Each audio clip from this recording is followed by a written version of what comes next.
when you deal with ethers, ethers are dealing with the key of nothingness that I told you all about years ago.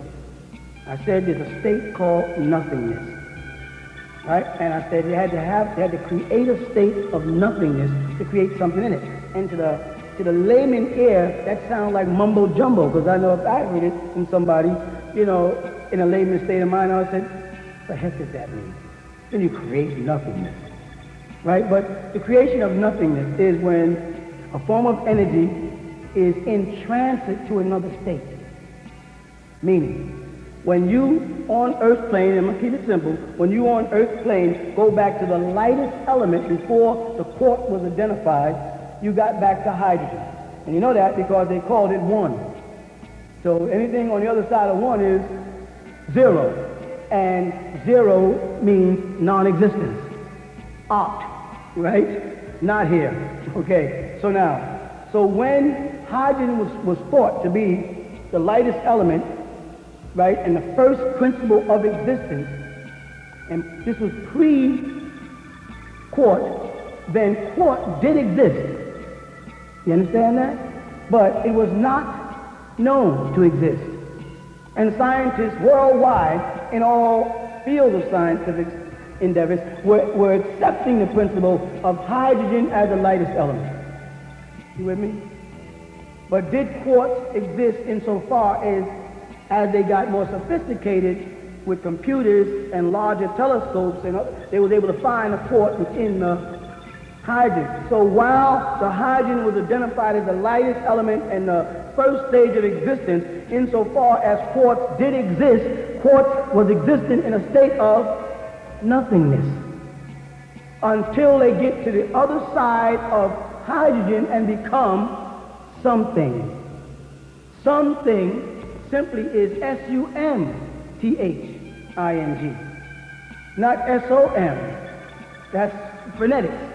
The something, I mean, it sums up to something. See, an hydrogen atom sums up to something. Nothing means no thing. And no is symbolic of number. When you're going to write number, instead of writing N-U-M-B-E-R, you write N-O and then tattoo to imply number. So no thing is something without its number. You with me? I don't want to sound like I hate mumbo-jumbo teachers. This sound deep, it don't make no sense. And I don't want to sound like that. I want you to grasp this because you got to teach it. When you get on the side of hydrogen, right, you step into no thing if hydrogen is the lightest thing in existence. It doesn't mean that nothingness doesn't exist. It means that nothingness hasn't become one of the things that exist. Didn't have a number. You start dealing with the ethers, when you get down to the quartz, like years ago I say, well, when you get down to hydrogen, on the other side of hydrogen is Allah. Because Allah would have to span the whole non-existent state to be ghaibi, yet exists. The ghaibi is the word they use in the Quran for unseen. In order for Allah to exist and not be perceived, he must not sum up to a thing. You follow? Though he is a thing, he can't sum up to a thing. He can't be calculated as a thing. So the best thing they could do was say, Allahu Ahad. See? Allah is alone. And then some unknowing, egotistical imam scholar said, Allahu Wahid. And I don't know if you remember, there was a conflict in the best names of Allah as to whether it should be Wahid or Ahid. Muslim scholars were battling because they didn't have the esoteric information, because they had become tunnel vision, which I'll explain in a minute why and how Muslims become tunnel vision, to the point where they could no longer listen for the voice of Allah to give them the answer.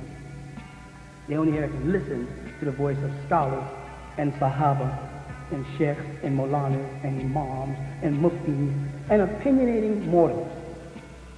You follow? So we would say hydrogen is one this way, and ether is one this way.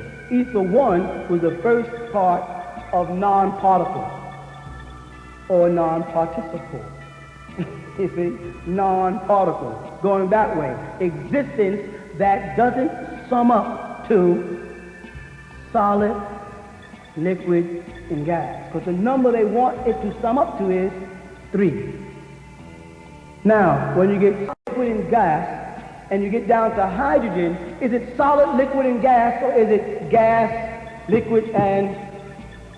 See, they teach you solid, liquid, and gas because you're coming from 99 degrees of matter that each have an atomic number that all sum up to something.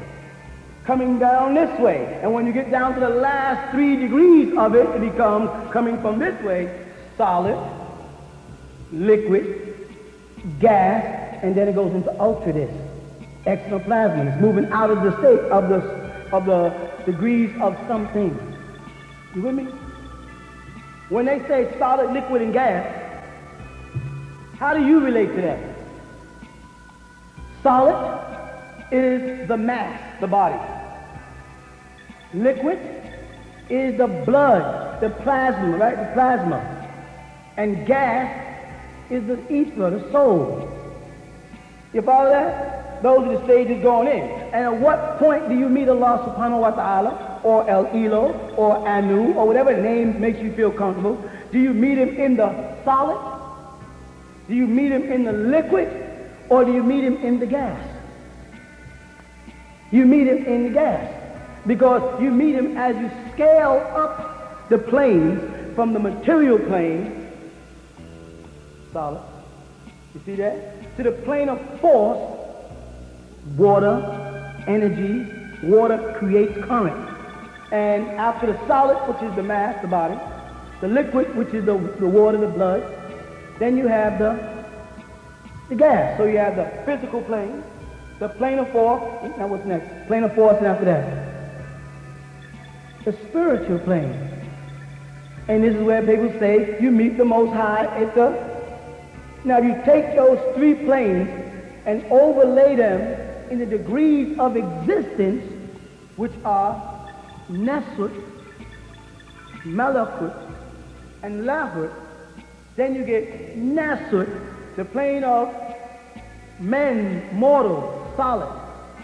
Then you get Malakut, angelic, the plane of force, energy, angelic beings. And then you get Lahut, the spiritual plane.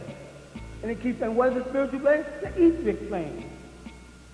Now, you were there, which is here, when the word was said exists. I don't know if you ever heard that before, but you may get a better understanding of it now. You were in that etheric state, which became this physical state. You were there, which is when the word was spoken be.